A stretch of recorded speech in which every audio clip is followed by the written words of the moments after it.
Le monde chaotique et violent qui vous entoure s'explique par deux arbres symboliques spéciaux.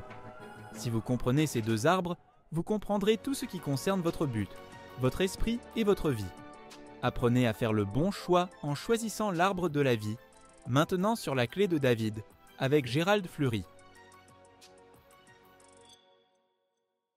Bonjour à tous. Nous avons souvent parlé d'Apocalypse 12, verset 9, où il est question de Satan qui séduit le monde entier. Le monde entier. Et aussi nous avons mentionné 2 Corinthiens 4, verset 4, où il est dit que Satan est le dieu de ce monde et qu'il a aveuglé ce monde. Il l'a aveuglé. Si vous regardez l'histoire, le monde suivit Adam et Ève, qui rejetèrent l'arbre de vie et qui mangèrent de l'arbre du bien et du mal, ou de l'arbre de la mort. Et ils mangèrent ce que Dieu leur avait interdit. Dieu lui-même leur enseigna à partir de l'arbre de vie, pourtant ils se rebellèrent contre lui. Ils ne firent pas ce que Dieu leur avait dit. Ève fut trompée, son mari la suivit et cela entraîna des choses terribles. Au verset 8 de Genèse 2, cela dit « Puis l'Éternel Dieu planta un jardin en Éden du côté de l'Orient, et il y mit l'homme qu'il avait formé. L'Éternel Dieu fit pousser du sol des arbres de toute espèce, agréables à voir et bons à manger. Et l'arbre de la vie, au milieu du jardin, et l'arbre de la connaissance du bien et du mal. » Au verset 16, cela dit « L'Éternel Dieu donna cet ordre à l'homme. Tu pourras manger de tous les arbres du jardin, mais tu ne mangeras pas de l'arbre de la connaissance du bien et du mal. Tu n'en mangeras pas, car le jour où tu en mangeras, tu mourras. » C'est un arbre de mort, c'est de cela qu'il s'agit. Permettez-moi maintenant d'attirer votre attention sur un exemple dans le livre de Jérémie qui parle en fait de l'arbre de vie, bien que dans ce passage il soit également question d'un arbre. Jérémie 17, versets 7 et 8. J'aimerais vous parler de cet arbre de vie. Voici ce que dit le verset 7 de Jérémie 17. « Béni soit l'homme qui se confie dans l'Éternel et dont l'Éternel est l'espérance. » C'est là que se trouve notre espoir, dans le fait de se confier en Dieu et dans l'obéissance à la voix de l'arbre de vie, dans le fait d'être guidé par cet arbre. Et le verset continue en disant « Il est comme un arbre planté près des eaux, un arbre planté au bord des eaux. » Et il continue en disant « Et qui étend ses racines vers le courant. Il n'aperçoit point la chaleur quand elle vient et son feuillage reste vert. Dans l'année de la sécheresse, il n'a point de crainte et il ne cesse de porter du fruit. Il nous est ordonné de suivre l'arbre de vie, de suivre Dieu dans cette voie, et alors on peut porter du fruit. Vous aurez de vrais fruits dans votre vie et beaucoup de succès. Il s'agit d'un arbre planté au bord des eaux avec des racines profondes et solides. Cet arbre peut survivre à une sécheresse et toujours porter ses fruits. C'est ainsi avec l'arbre de vie. De graves problèmes peuvent survenir, mais si nous sommes guidés par l'arbre de vie, cela ne nous ralentit pas. Nous continuons simplement à faire le travail que Dieu nous a confié. Et nous portons du fruit, comme cet arbre dont les feuilles restent vertes tout le temps, même dans une sécheresse torride. Et pendant ce temps-là, l'arbre de vie continue à être vert et à avoir des feuilles vertes dans une sécheresse terrible, car il s'agit de se tourner non vers les hommes, mais vers Dieu. C'est de cela qu'il s'agit avec cet arbre. Et si vous avez une épreuve sérieuse, comme nous en aurons tous de temps en temps, cela ne vous éloignera pas de Dieu. Vous serez conscient que cela vient de Dieu et de l'arbre de vie, et que vous avez besoin d'être dirigé par Dieu et de manger de cet arbre. Et même s'il y a une sorte de sécheresse torride, cela ne vous arrêtera pas. Cela ne vous arrêtera pas parce que vous mangez de l'arbre de vie. C'est vraiment de cela dont Jérémie parlait. Il fait une analogie avec un arbre pour en tirer une leçon sur l'arbre de la vie et l'arbre de la mort. Si vous désobéissez, eh bien cela vous coûtera cher, mais Dieu vous dit simplement que si vous vous tournez vers l'arbre de vie, vous aurez de la force et de la profondeur dans votre vie. Et vous aurez des racines qui s'étendront partout pour rendre l'arbre vraiment fort. Jérémie, le prophète, nous dit simplement que nous devons toujours avoir recours à cet arbre de vie et veiller à éviter l'arbre de la mort. Remarquez ce qui est dit dans Jérémie 17, verset 9. C'est le verset suivant du même passage. Il est question du mauvais arbre. Le cœur est tortueux par-dessus tout et il est méchant. Qui peut le connaître? Et où il est écrit méchant, il faut en fait lire dangereusement malade. Dangereusement malade. Et aussi incurablement malade ou malade jusqu'à la mort. C'est ce que cela signifie. C'est un mode de vie spirituel mortellement dangereux lorsqu'on n'obéit pas à l'arbre de vie ou lorsqu'on s'éloigne de Dieu au lieu de faire ce qu'il a dit à Adam et Ève et à nous tous. Donc, si vous y réfléchissez, c'est tout à fait au cœur de la prophétie de Jérémie. Et la parole de Dieu, c'est Jésus-Christ sous forme imprimée. C'est le cas pour toute la Bible. Et pourtant, on n'entend pas parler de cela dans les universités.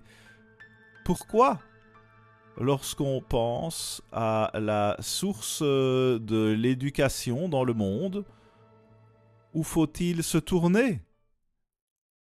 Où trouver la source de leur éducation? Eh bien, ils font la même chose qu'Adam et Ève. Ils mangent simplement du mauvais arbre. Et par conséquent, ils ne savent pas pourquoi ils sont ici, quel est leur but dans la vie, et ce qu'est la véritable éducation, ils ne le savent pas. C'est ce que dit votre Bible.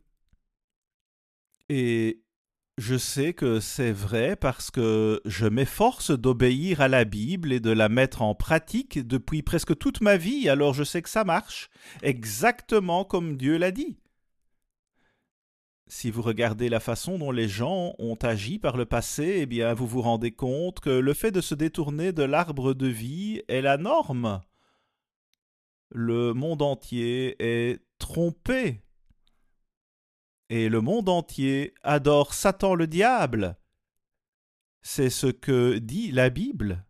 Et est-ce que nous enseignons cela dans notre éducation? Pas du tout. Regardez autour de vous et voyez ce qui arrive à notre monde. Il ne cesse de s'aggraver. Et la dernière expression du verset 9, c'est « Qui peut le connaître ?» Qui peut le connaître? Qui peut connaître cela? Eh bien, pas notre système éducatif. Seul Dieu peut vous montrer cela et vous le faire comprendre. Seul Dieu peut le faire. Revenons à Jérémie 17, verset 1, et je vais vous lire quelques versets supplémentaires. De son vivant, le prophète Jérémie ne s'est adressé qu'à Juda. Mais lorsqu'il a écrit son livre, il l'a adressé à tout Israël, qui comprend les 12 tribus qui sont devenues 12 nations aujourd'hui. Et notre livre, Les Anglo-Saxons, selon la prophétie, vous expliquera cela d'une manière puissante. Juda n'est donc qu'une tribu d'Israël, et remarquez ce que dit le verset 1. Le péché de Judas est écrit avec un burin de fer, avec une pointe de diamant.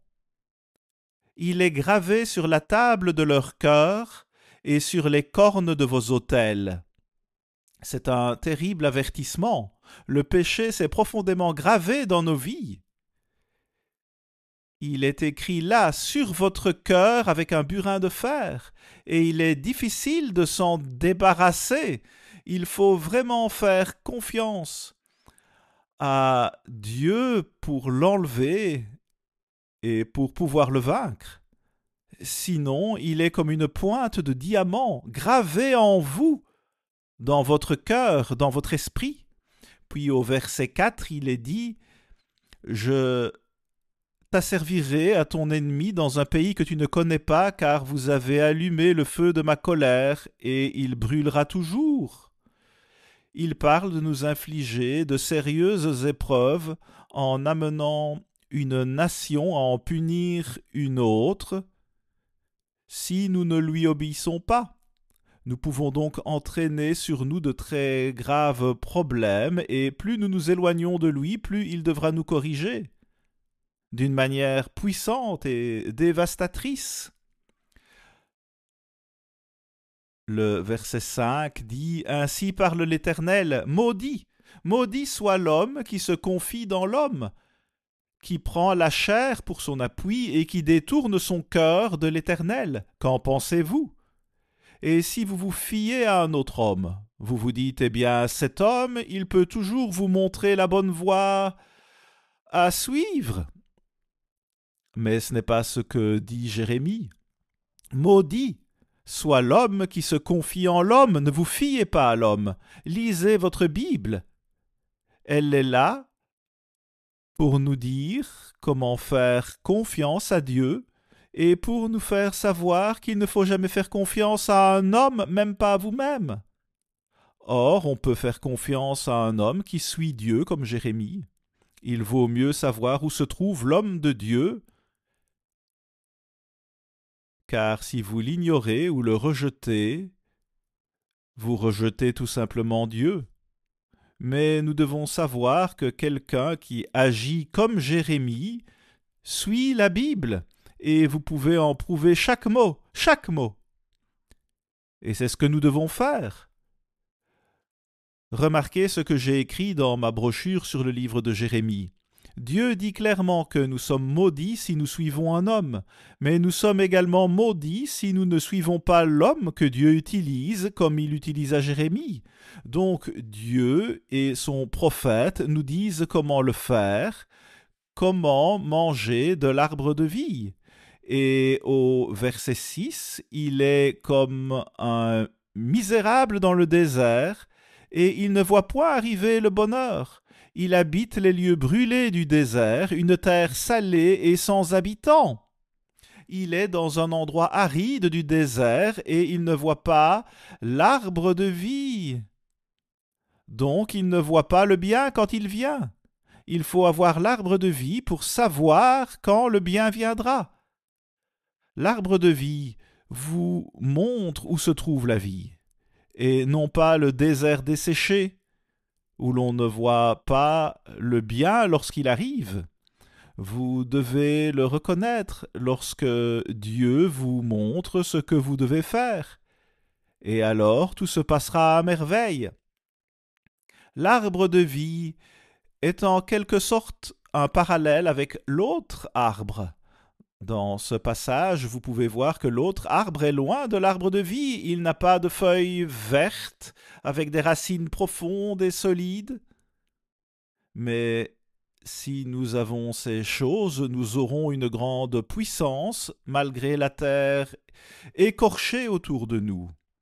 Rien ne nous arrêtera. De telles personnes ont toujours de la puissance grâce à Dieu. Même physiquement, Dieu les rend très puissantes. Descendons un peu plus bas au verset 12. Remarquez cette merveilleuse déclaration. Il est un trône de gloire, élevé dès le commencement, c'est le lieu de notre sanctuaire. Donc Dieu a donné à ses prémices à ceux qui font l'œuvre de Dieu avant la seconde venue du Christ. une place dans le Saint des Saints. C'est ce que cela dit. C'est de cela qu'il est question dans le lieu de notre sanctuaire, là où lui et Jésus-Christ demeurent. C'est là où vont nos prières. Mais bientôt nous serons là, sur ce trône glorieux, le trône le plus élevé qui existera pendant toute l'éternité, et nous pouvons en faire partie si nous obéissons à Dieu avant la seconde venue du Christ, et si nous accomplissons son œuvre, et si nous transmettons son message au monde. Il n'y a pas de plus grande gloire que celle-là. C'est tout simplement magnifique ce que Dieu nous donne. Verset 13, toi qui es l'espérance d'Israël, c'est notre espoir et l'espoir du monde entier, il s'adresse à tout le monde. Israël doit transmettre le message au monde entier. Ce n'est pas ce que fait l'Israël physique, mais l'Israël spirituel le fait et doit le faire. Toi qui es l'espérance d'Israël, ô Éternel, tous ceux qui t'abandonnent seront confondus, ceux qui se détournent de moi seront inscrits sur la terre, car ils abandonnent la source d'eau vive, l'Éternel. Vous serez inscrits sur la terre, vous serez comme une marque dans le sable, et c'est tout ce que représente votre vie. Une simple marque dans le sable, mais Dieu veut vous faire monter dans les cieux grâce à son arbre de vie. Et il est certainement question des cieux aussi. Je vous le montrerai dans un instant. Considérez ce que Dieu donne à son peuple. Pourtant, aujourd'hui, ils sont aveuglés. C'est ce que dit votre Bible. Pensez-y, nous faisons un peu de travail sur terre. Mais qu'est-ce que cela représente? Nous mourrons rapidement, notre vie est courte. Dieu cherche à savoir ce que vous allez faire spirituellement. C'est ce que Dieu veut voir. Et nous devons nous assurer de donner à Dieu ce qu'il attend de nous. Ici, il demande si vous buvez à une source d'eau vive, et il poursuit en parlant de cela. Et oui, nous devrions boire de cette source. Le verset 14 dit « Guéris-moi, Éternel, et je serai guéri. Sauve-moi, et je serai sauvé, car tu es ma gloire. » Il ne fait que louer Dieu tout le temps, et il a toujours une attitude de repentance. Verset 15 « Voici, ils me disent « Où est la parole de l'Éternel ?» C'est une bonne question. Où est la parole de Dieu? Le Christ a dit qu'elle serait toujours là et que le trône de David serait toujours là depuis l'époque de David jusqu'à la seconde venue du Christ et pour toujours. Le trône de David se trouve sur terre. Avons-nous été en mesure de le voir? Savons-nous où il était et où il se trouve actuellement? Dieu dit que vous devez le savoir. Vous devez savoir où se trouve la parole de Dieu. Où est-elle? Voici ce que dit le verset 15. « Voici, ils me disent, où est la parole de l'Éternel? Qu'elle s'accomplisse donc. » Eh bien, c'est ce que j'ai mentionné. Au lieu d'avoir la parole de l'Éternel ou la fontaine d'eau vive de Dieu, nous avons de petites mares stagnantes et polluées de vérité, peut-être. Peut-être qu'un peu de vérité y est mêlée, car c'est l'arbre du bien et du mal, ou l'arbre de la mort. Verset 17. « Ne sois pas pour moi un sujet d'effroi, toi mon refuge au jour du malheur. » Oui, nous avons besoin d'espoir et d'aide au jour du malheur. Nous en avons besoin. Et vous pouvez lire également les versets 19 et 25 où Dieu vous dit comment garder le sabbat.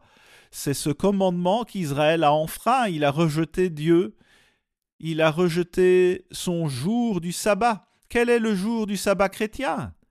Eh bien, nous serions ravis de vous envoyer une brochure qui vous le dira et qui vous permettra de prouver la vérité sur cette question. Dieu dit, si vous faites ce que je vous dis, je vous élèverai au plus haut rang, lorsque vous siégerez sur le trône de David pour toujours, avec le Christ en tant qu'épouse du Christ. Oh, comme Dieu veut nous donner de grandes choses! Voici ce que dit Romains 8, verset 7.